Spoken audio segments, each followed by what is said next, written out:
I'm Kobe Bryant with it. I've been here 1,000 times before.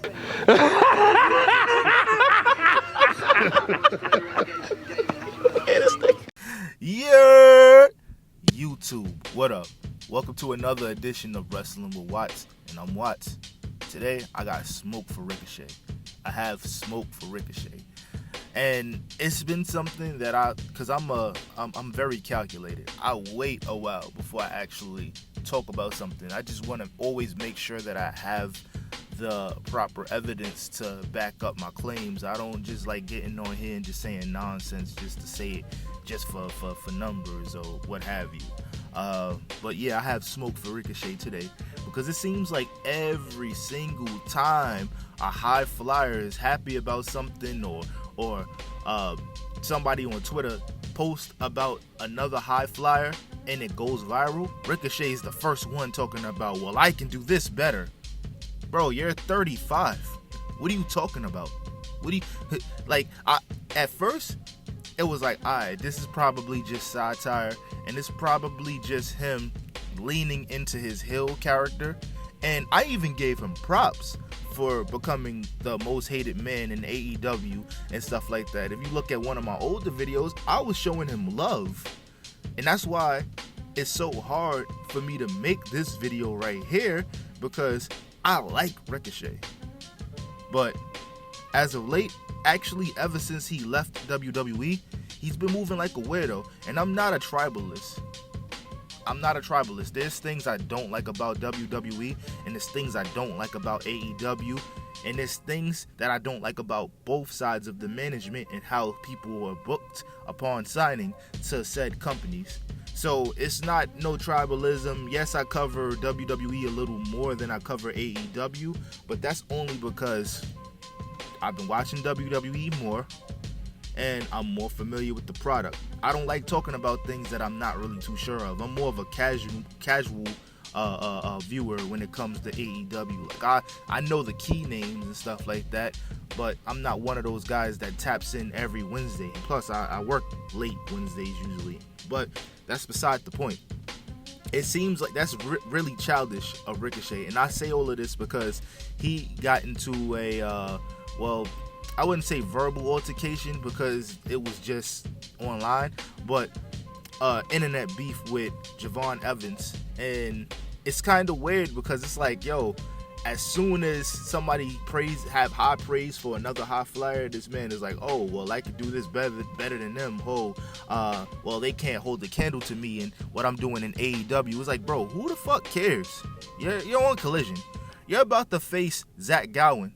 Shout out to Zach Gowen. Like, you know, the fact that he's even like competing at this point in his career, and the bumps he took when he was on SmackDown fighting Brock Lesnar, yo, more power to him. Shout out. This is going to be an easy layup for Ricochet to continue being the most hated man on the roster. But bro, you're a collision. You're a collision inward. You know what I'm saying? Like, don't play with me. Like, that's the equivalent of Sunday Night Heat. That's the equivalent of WWE Superstars. That's the equivalent of Velocity, bro. Stop playing.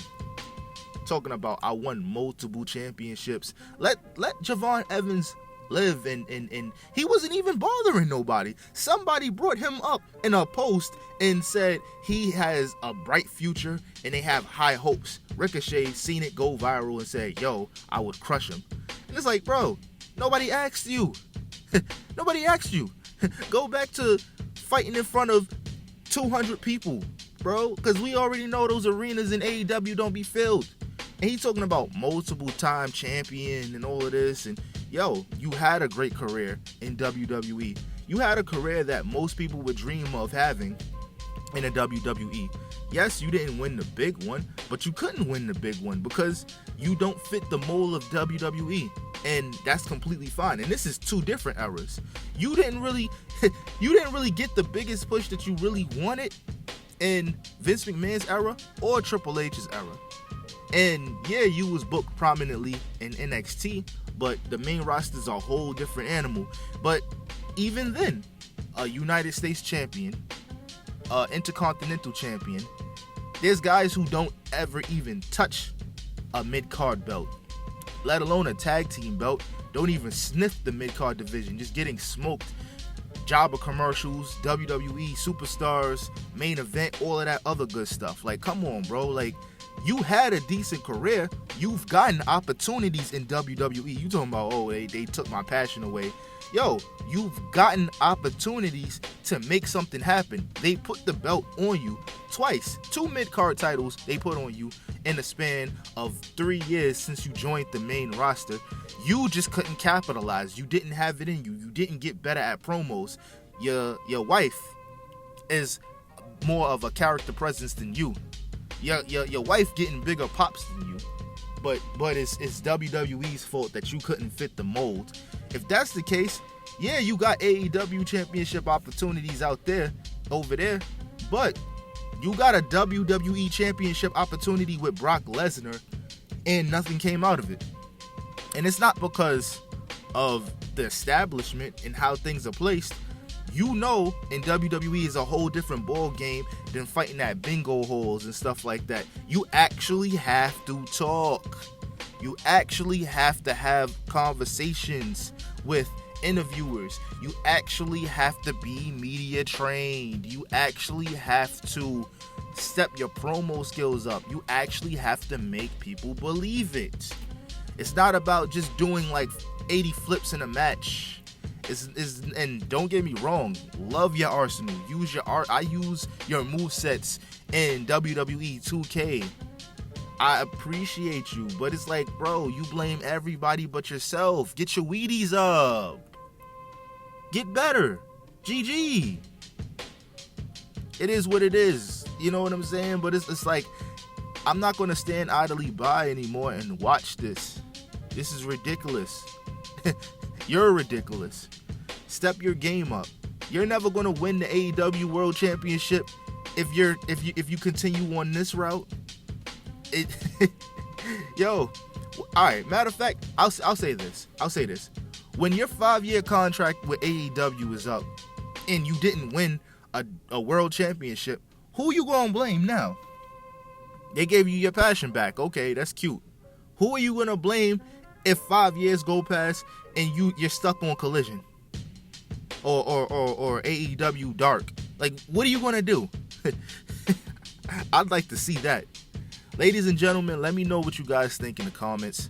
I'm not going to massacre this man too much, but it's like, the activity is corny. Just get better, bro. Like, don't blame nobody. Actually, as a matter of fact, you might even freaking go back to the E. No, like, all of these guys, yo, I love AEW. This is where the best wrestle. 5 years later, oh my God, Aleister Black is back. Oh, like, I'm sick of you jokers, man. But yo, I'm out, man. Like and subscribe. I'm out. Peace.